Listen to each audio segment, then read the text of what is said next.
नमस्ते दोस्तों, आज हम आपको एसएससी जीडी के 11 जनवरी के थर्ड शिफ्ट का पेपर सॉल्व कराने वाले हैं।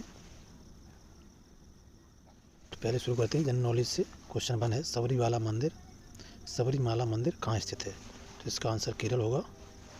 केरल में है सबरीमाला मंदिर। लक्ष्य सेन किस खेल से संबंधित हैं? तो लक्ष्य सेन बैडमिंटन के खिलाड़ी हैं। नंबर 3, नीली क्रांति किससे संबंधित है? तो नीली क्रांति मत्स्य पालन से संबंधित है। भारत के प्रथम आयुक्त कौन थे? तो भारत के प्रथम आयुक्त सुकुमार सेन थे। क्वेश्चन नंबर 5, औरंगाबाद का नया नाम क्या है?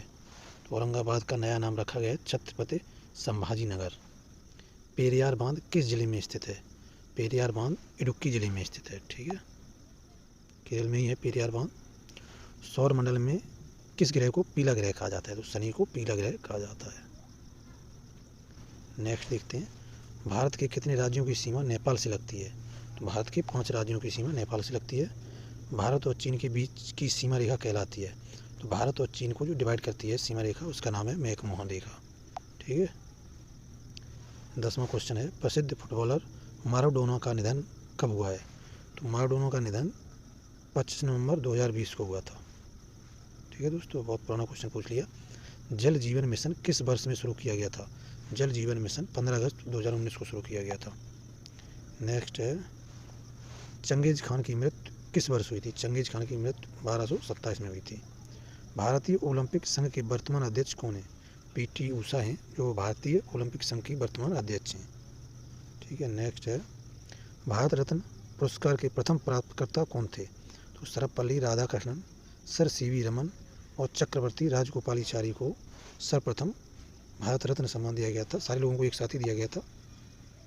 ठीक है। 15वां क्वेश्चन है अनुसूचित क्षेत्रों के प्रशासन को नियंत्रित करने और अनुसूचित जनजातियों के कल्याण की शक्ति का उल्लेख संविधान के किस अनुच्छेद में किया गया है? तो आर्टिकल 339 इससे रिलेटेड है।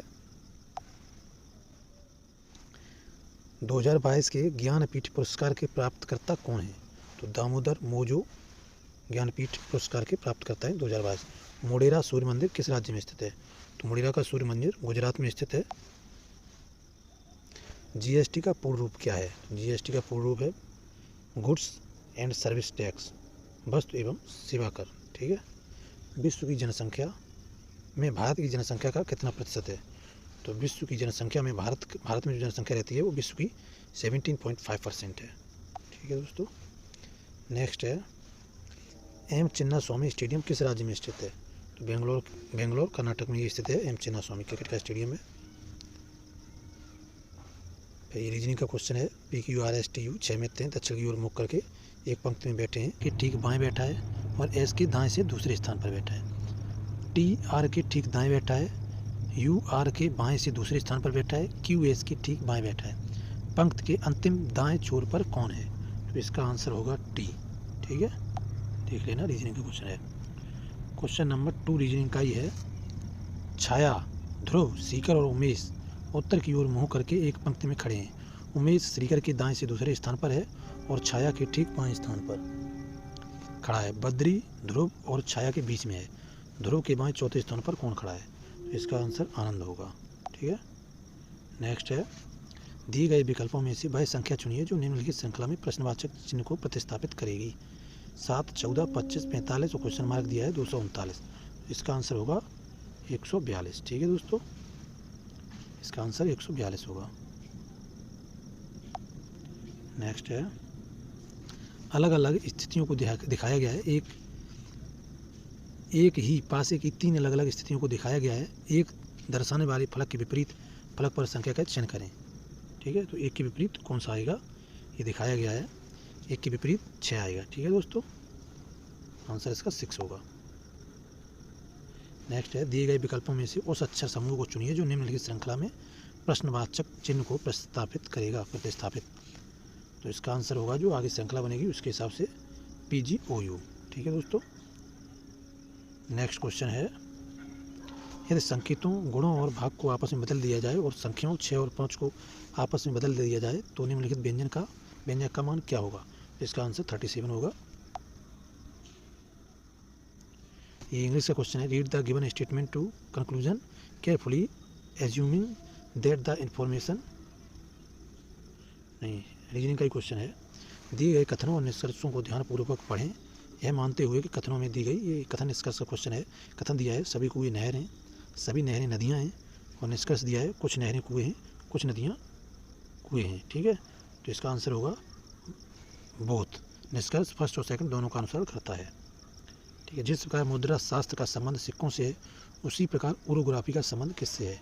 तो ओरोग्राफी का संबंध होता है पर्वत से, माउंटेन्स। ठीक है, नेक्स्ट है उस विकल्प का चयन करें जो तीसरी संख्या से उसी प्रकार संबंधित है जैसे दूसरी संख्या पहली संख्या से संबंधित है। तो इसका आंसर 11 होगा। ठीक है दोस्तों, नेक्स्ट देखते हैं, सही विकल्प का चयन करें जो दिए गए शब्दों की व्यवस्था को उसी क्रम में डिक्शनरी इंगित करता है जिस क्रम में अंग्रेजी शब्दकोश में दिखाई देते हैं।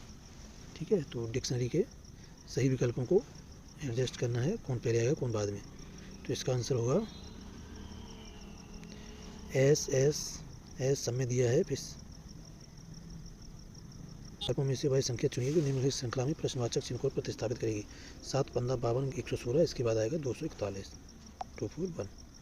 नेक्स्ट है, एक निश्चित कूट भाषा में DERMA TOLOG डर्मेटोलॉजी को 10 के रूप में कोडित किया जाता है, तो मैक्सिमम को 6 के रूप में कोडित किया जाता है। तो उस भाषा में नॉक्ट्यू क्या लिखा है, नॉक्ट्यू जो भी लिखा है NOCTURNAL को कैसे कोडित किया जाएगा? तो इसको 8 कोडित किया जाएगा। ठीक है, उस विकल्प का चयन करें जो तीसरे पद से उसी प्रकार संबंधित है जैसे दूसरा पद पहले पद से, BFN।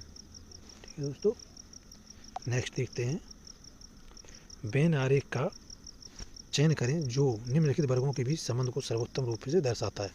कद्दू, पालक, आलू, तो सारी सब्जियों के नाम है कद्दू, पालक, आलू, तो सबको अलग अलग दिखाया गया है ये वेन आरेख। ठीक है, देख लीजिएगा, तीनों अलग अलग होंगे। दी गई आकृति में कितने त्रिभुज हैं? दी गई आकृति में 10 त्रिभुज हैं। नेक्स्ट है, 300 रुपये अंकित मूल्य वाली एक वस्तु को 216 में 20% और X% छूटों के साथ बेचा जाता है। X का मान ज्ञात करें, तो X का मान होगा 10%। X का मान होगा 10%। एक घन का विकर्ण 12√3 सेंटीमीटर है, तो उसका आयतन क्या होगा? उसका आयतन होगा 1728 सेंटीमीटर क्यूब। 12 और 54 का तृतीय अनुपाती क्या होगा? तो इसका तृतीय अनुपाती होगा 243। ठीक है दोस्तों, दो संख्याएं एक तीसरी संख्या से क्रमशः 30% और 50% अधिक हैं। दूसरी संख्या और पहली संख्या का अनुपात क्या होगा?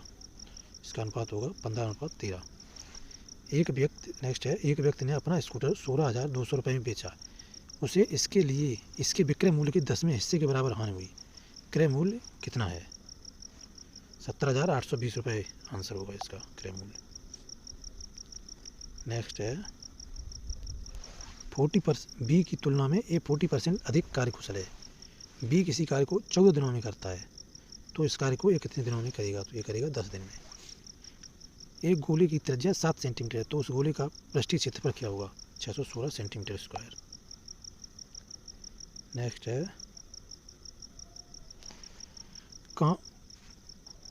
ए किसी काम को 68 दिनों में, बी उसी काम को 51 दिनों में तथा सी उसी काम को 17 दिनों में कर सकता है। तो ज्ञात कीजिए ए बी सी तीनों मिलकर आधे काम को कितने दिनों में करेंगे?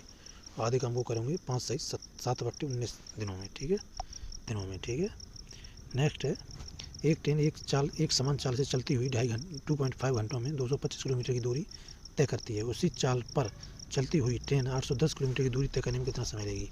इसका आंसर होगा 9 घंटे। ठीक है,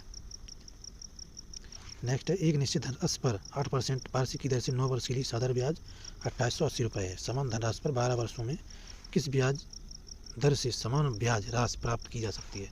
इसका आंसर होगा 6%। अब है हिंदी के क्वेश्चन है, दांतों तले उंगली दबाना मुहावरे का अर्थ है आश्चर्यचकित रह जाना।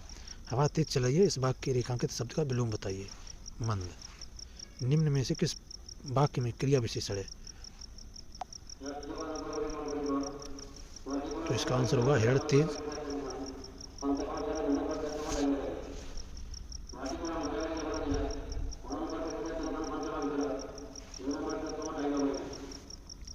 निम्न में से किस वाक्य में क्रिया विशेषण है? घोड़ा दौड़ रहा है, मोहन खाना खा रहा है, ट्रेन चल रही है, हिरण तेज दौड़ रहा है। तो इसका आंसर होगा हिरण तेज दौड़ रहा है। ठीक है दोस्तों। नेक्स्ट देखते हैं, देव नदी हरिद्वार में मैदानी भाग में प्रवेश करती है, इस वाक्य के रेखांकित शब्द का पर्यायवाची बताइए। गंगा आंसर होगा। निम्न में से साधारण विलोम शब्द बताइए। कठोर, बड़ा, सामान्य, विशिष्ट। तो साधारण का विलोम शब्द विशिष्ट होगा। नेक्स्ट है, ऐतिहासिक की शुद्ध वर्तनी बताइए। ऐतिहासिक की शुद्ध वर्तनी होगी ऐतिहासिक। निम्न में से प्रेरणार्थक क्रिया बताइए। प्रेरणार्थक क्रिया होगी दिलवाना। ठीक है। शेर का कौन सा पर्यायवाची नहीं है। सिंह, कीहर, मृगेंद्र, शैलसुता। शैलसुता पार्वती का पर्यायवाची है। ठीक है। तो ज्योत्सना की शुद्ध वर्तनी बताइए। ज्योत्सना की शुद्ध वर्तनी इस तरह है ज्योत्सना। स्थावर का विलोम बताइए। स्थावर का विलोम होगा जगम। त्रिशंक होना मुहावरे का अर्थ है अधर में लटक जाना। जहाँ न पहुँचे रवि वहाँ पहुँचे खाली स्थान, रिक्त स्थान की पूर्ति की। तो इसका आंसर होगा